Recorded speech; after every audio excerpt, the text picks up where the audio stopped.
Thank you very much. I'd like to thank very much my friend, colleague, Mr. Buck, for yielding me time this evening.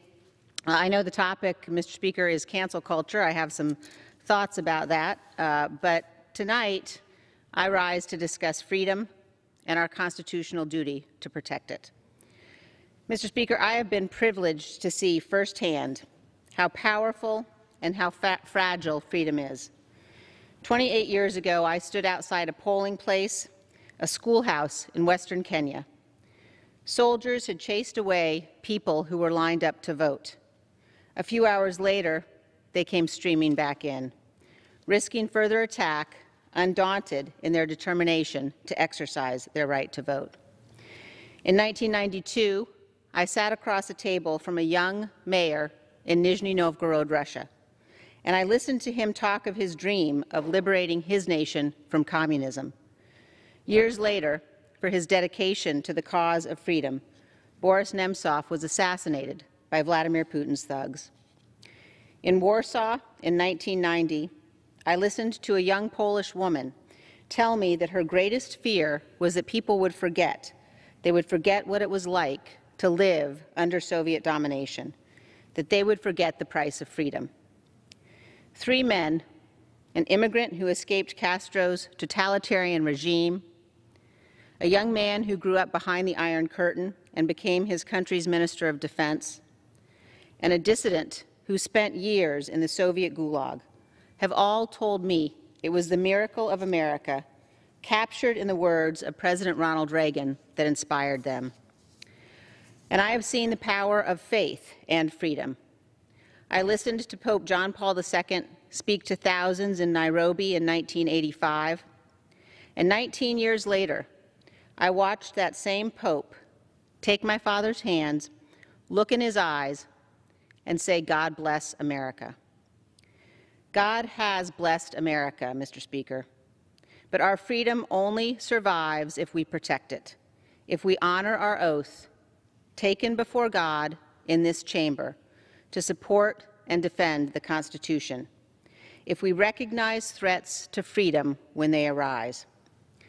Today, we face a threat America has never seen before. A former president who provoked a violent attack on this Capitol in an effort to steal the election has resumed his aggressive effort to convince Americans that the election was stolen from him.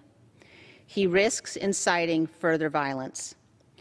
Millions of Americans have been misled by the former president. They have heard only his words, but not the truth, as he continues to undermine our democratic process, sowing seeds of doubt about whether democracy really works at all. I am a conservative Republican, and the most conservative of conservative principles is reverence for the rule of law. The Electoral College has voted. More than 60 state and federal courts, including multiple judges the former president appointed, have rejected his claims. The Trump Department of Justice investigated the former president's claims of widespread fraud and found no evidence to support them.